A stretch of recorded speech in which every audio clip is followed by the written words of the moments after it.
चलिए जानते हैं छत्तीसगढ़ की 25 बड़ी खबरों को सिर्फ 10 मिनट में। लेकिन उससे पहले वीडियो को लाइक और चैनल को सब्सक्राइब जरूर करें।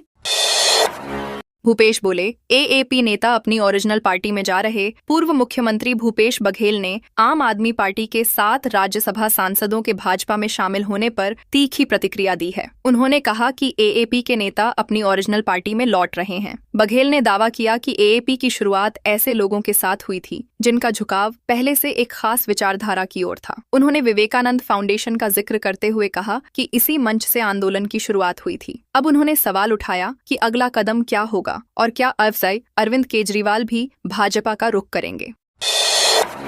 उपचुनाव से पहले वोटर लिस्ट से 201 नाम गायब। बिलासपुर नगर निगम के वार्ड 29 में उपचुनाव से पहले जारी मतदाता सूची में बड़ी गड़बड़ी सामने आई है। करीब 201 मतदाताओं के नाम सूची से गायब होने पर कांग्रेस ने प्रशासन पर गंभीर आरोप लगाए हैं। पार्टी ने इसे साजिश करार देते हुए कलेक्टर से शिकायत की है और नाम जोड़ने की मांग की है। कांग्रेस नेताओं के मुताबिक यह बीएलओ की लापरवाही का मामला हो सकता है, क्योंकि कई मतदाताओं के नाम गलत वार्ड में दर्ज कर दिए गए हैं। प्रशासन अब मामले की जांच में जुट गया है और सुधार की प्रक्रिया शुरू हो सकती है।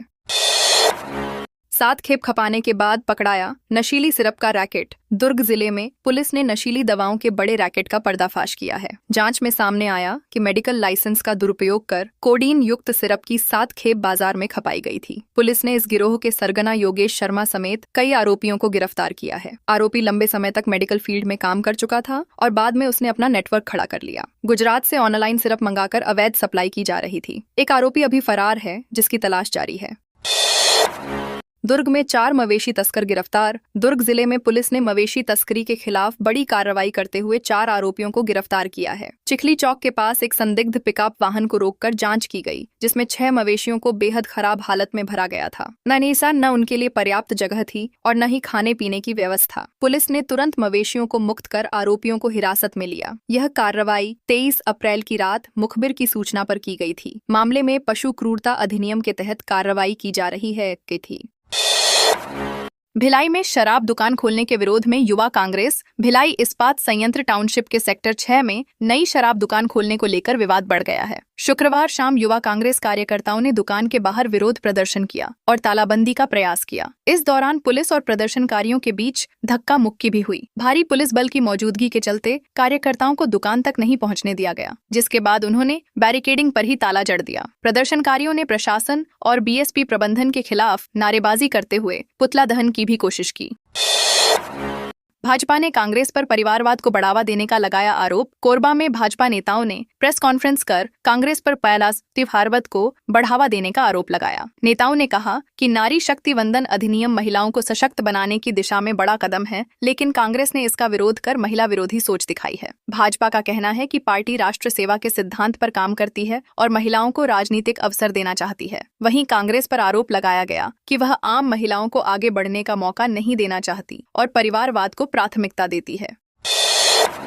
बिलासपुर में 3 लाख का सागौन साल की लकदद्दी जब्त। बिलासपुर में वन विभाग की टीम ने अवैध लकड़ी तस्करी के खिलाफ कार्रवाई करते हुए 3.24 लाख रुपए की सागौन, साल और शीशम की लकड़ी जब्त की है। यह कार्रवाई पुलिस के साथ संयुक्त रूप से की गई। टीम को पहले से सूचना मिल रही थी कि कोटा वन परिक्षेत्र में अवैध कटाई कर लकड़ी का भंडारण किया जा रहा है। दबिश के दौरान तस्कर मौके से फरार हो गया, जिसकी तलाश जारी है। वन विभाग ने इस कार्रवाई को बड़ी सफलता बताया है और आगे भी सख्ती जारी रखने की बात कही है। धमतरी में बर्तन गोदाम में भीषण आग। धमतरी के रत्नाबांधा इलाके में स्थित एक बर्तन गोदाम में भीषण आग लग गई। आग इतनी तेजी से फैली कि उसका धुआं दूर दूर तक दिखाई देने लगा। गोदाम में स्टील और एल्यूमिनियम के बर्तन के साथ प्लास्टिक सामग्री भी रखी थी, जिससे आग ने विकराल रूप ले लिया। सूचना मिलते ही फायर ब्रिगेड मौके पर पहुंची और घंटों की मशक्कत के बाद आग पर काबू पाया गया। इस हादसे में गोदाम का अधिकांश सामान जलकर राख हो गया। फिलहाल आग लगने के कारणों की जांच की जा रही है। बिजली पोल से वायर चुराने वाला सिंडिकेट गिरफ्तार। रायपुर के तिल्दा नेवरा क्षेत्र में पुलिस ने बिजली पोल से वायर चोरी करने वाले संगठित गिरोह का पर्दाफाश किया है। 4 आरोपियों को गिरफ्तार किया गया है, जो सुनियोजित तरीके से बिजली लाइन को शॉर्ट कर पोल को क्षतिग्रस्त करते और वायर चोरी कर लेते थे। पुलिस ने उनके कब्जे से करीब 7 लाख रुपए का सामान बरामद किया है। गिरफ्तार आरोपियों से पूछताछ जारी है और उनके नेटवर्क की जाँच की जा रही है। पुलिस का कहना है कि इस गिरोह के पकड़े जाने से इलाके में हो रही चोरी की घटनाओं पर रोक लगेगी। विशेष सामान्य सभा पर विपक्ष ने उठाए सवाल। रायपुर नगर निगम की प्रस्तावित विशेष सामान्य सभा को लेकर राजनीतिक विवाद गहरा गया है। पूर्व महापौर एजाज ढेबर ने इसकी वैधता पर सवाल उठाते हुए कहा कि ऐसी बैठकें आमतौर पर आपात परिस्थितियों जैसे जल संकट, आपदा या स्वच्छता से जुड़े गंभीर मुद्दों में ही बुलाई जाती हैं। वर्तमान में ऐसी कोई स्थिति नहीं है, फिर भी विशेष बैठक बुलाना संदिग्ध लगता है। उन्होंने मंत्री, अधिकारियों और महापौर से स्पष्ट जवाब मांगा कि क्या यह प्रक्रिया नियमों के तहत अपनाई गई है। ढेबर ने आरोप लगाया कि पहले भी ऐसी बैठकों में राष्ट्रीय मुद्दों पर चर्चा कराई गई जो नगर निगम के अधिकार क्षेत्र से बाहर हैं। दुर्ग में बौद्ध संगठनों का शक्ति प्रदर्शन। दुर्ग में all India Buddhist forum Chhattisgarh के नेतृत्व में सैकड़ों लोगों ने कलेक्टर कार्यालय पहुंचकर जोरदार प्रदर्शन किया। प्रदर्शनकारियों ने धार्मिक अधिकार, संविधान और सामाजिक अस्मिता से जुड़े मुद्दों को लेकर नारेबाजी की और अपनी मांगों को लेकर प्रशासन का ध्यान आकर्षित किया। उन्होंने राष्ट्रपति, प्रधानमंत्री, सर्वोच्च न्यायालय और अन्य संस्थाओं के नाम ज्ञापन सौंपा। प्रमुख मांग बोधगया स्थित महाबोधि महाविहार के नियंत्रण को लेकर रही, जिसे बौद्ध समाज को सौंपने की मांग की गई। साथ ही BTMC एक्ट 1949 को समाप्त करने की बात भी उठाई गई। प्रदर्शन शांतिपूर्ण रहा, लेकिन भीड़ काफी बड़ी थी।